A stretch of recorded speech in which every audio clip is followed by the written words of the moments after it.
Friends, இன்றைக்கி நம்ம ஒரு டிஃபன் செய்வோம். ஈஸியாக சிம்பிளாக செய்வோம். நாங்கள் எப்படி பண்ணுறதுன்னு பார்ப்போம். ஃபஸ்ட்டு மாவு எடுத்துக்கலாம். நீங்கள் தோசை மாவு கூட பண்ணிக்கலாம். இல்லை தோசை மாவு இல்லைன்னா பச்சரிசி இருந்தால் கூட பச்சரிசி மாவு கலக்கிட்டு அதில் பண்ணிக்கலாம். ஃபஸ்ட்டு நான் மாவு எடுத்துருக்கேன். அதில் சின்ன சின்னதாக கட் பண்ணி பச்சை மிளகாய் போட்டிருக்கேன். இப்போ கொஞ்சமாக கருவேப்பிலை போட்டிருக்கேன் கட் பண்ணி. அப்புறம் இஞ்சி போட்டுக்கலாம். அப்புறம் 2 வெங்காயம் அரிஞ்சு போட்டிருக்கேன். அப்புறம் கொத்தமல்லி நல்லா பொடியாக அரிஞ்சிக்கோங்க. அதையும் போட்டு மிக்ஸ் பண்ணிக்கலாம். அதோட கேரட் நல்லா துருவி வச்சுருக்கேன். ஒரு 2 கேரட் துருவி வச்சுருக்கேன். கேரட் துருவி போட்டுங்க. இன்னும் கட் பண்ணி போட்டிங்கன்னா பசங்க சாப்பிடும்போது அது உங்களுக்கு அடிப்படும். துருவிட்டிங்கன்னா நல்லாயிருக்கும் சாப்பிட்றதுக்கு. அப்புறம் ஒரு 1/2 ஸ்பூன் மஞ்சள் பொடி போட்டுக்கோங்க. கொஞ்சமாக ஒரு 1/2 ஸ்பூன் ஜீரகத்தூள் போட்டுக்கோங்க. கொஞ்சமாக பெப்பர் போட்டுங்க. மிளகுத்தூள் கொஞ்சம் 1/2 ஸ்பூன் போட்டுக்கோங்க. நம்ம உப்பு ஆல்ரெடி மாவில் போட்டிருப்போம், அதனால தேவையில்லை. நீங்கள் உப்பு இல்லைன்னா நீங்கள் ஆட் பண்ணிக்கோங்க. அப்புறம் எல்லாம் மிக்ஸ் பண்ணிக்கலாம்.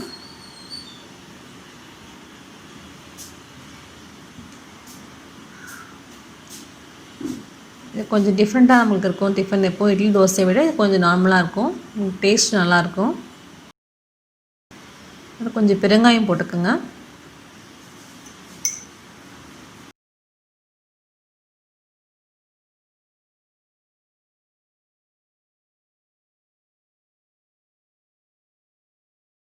நம்ம தவா வச்சுக்கலாம். நீங்கள் பேன் இருந்துச்சுன்னா கூட அதில் கூட சின்ன சின்னதாக ஊற்றிக்கலாம்.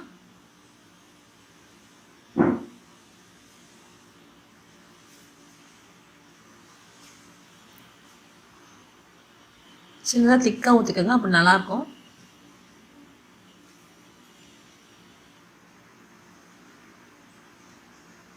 நல்லா ஆயில் ஊற்றிக்கலாம். இல்லை நீங்கள் நெய் வேணாலும் ஊற்றிக்கலாம், நல்லாயிருக்கும் டேஸ்ட்டாக.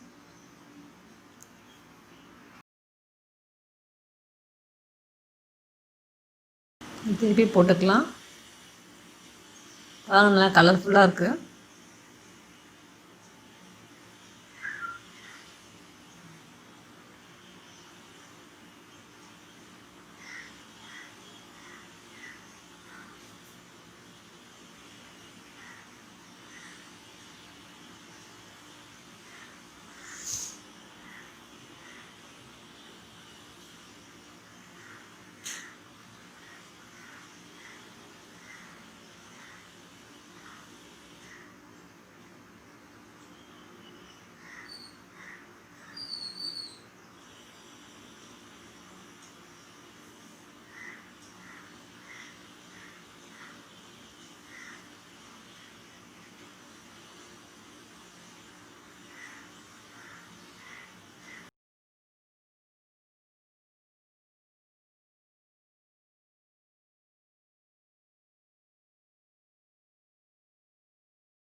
நல்ல தோசை ரோஸ்ட் ஆகிடுச்சு.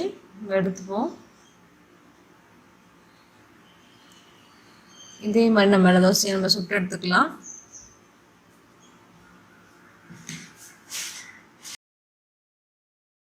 நம்ம இந்த தோசைக்கு இந்த கார சட்னி மாதிரி பண்ணிப்போம். ஃபஸ்ட்டு பேனில் எண்ணெய் ஊற்றிக்கோங்க. அதில் கொஞ்சமாக உளுத்தம்பருப்பு போட்டுக்கோங்க. உளுந்து கொஞ்சம் ரோஸ்ட் ஆனதுக்கப்புறமா கொஞ்சமாக கடலைப்பருப்பு போட்டுக்கலாம்.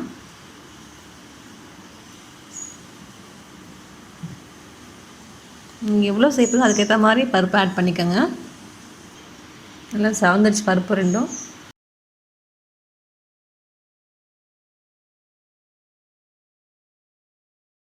அதனால் ஒரு 5-6 பூண்டு போட்டுக்கோங்க. 2 வெங்காயம், பெரிய வெங்காயம் போட்டிருக்கேன். நல்லா வதங்கட்டும். ஒரு 5 காஞ்ச மிளகாய் போட்டுக்கலாம்.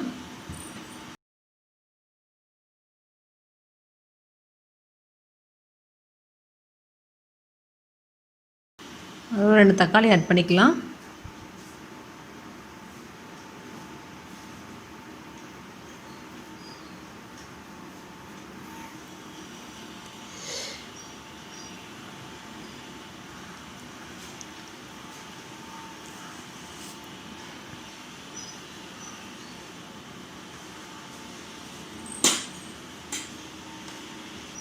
அந்த சும்மா ஒரு கொத்து கருவேப்பிலை போட்டுப்போம்.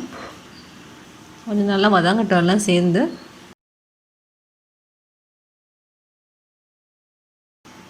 அதில் கொஞ்சமாக உப்பு ஆட் பண்ணிக்கலாம். இன்னும் வதங்கிடுச்சு. இது நம்ம சட்னி கொஞ்சம் ஆறட்டும். இது நம்ம ஆறினதுக்கப்புறம் அரைச்சி எடுத்துக்கலாம். இப்போ சட்னி ரெடி ஆகிடுச்சு. அரைச்சி எடுத்துக்கிட்டோம். ஒரு சின்ன கடாயில் எண்ணெய் ஊற்றிக்கலாம்.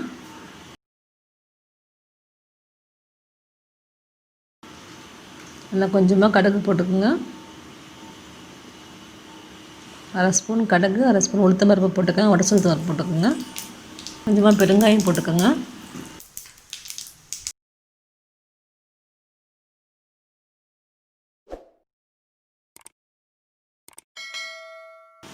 கொஞ்சம் கருவேப்பிலை போட்டுக்கலாம்.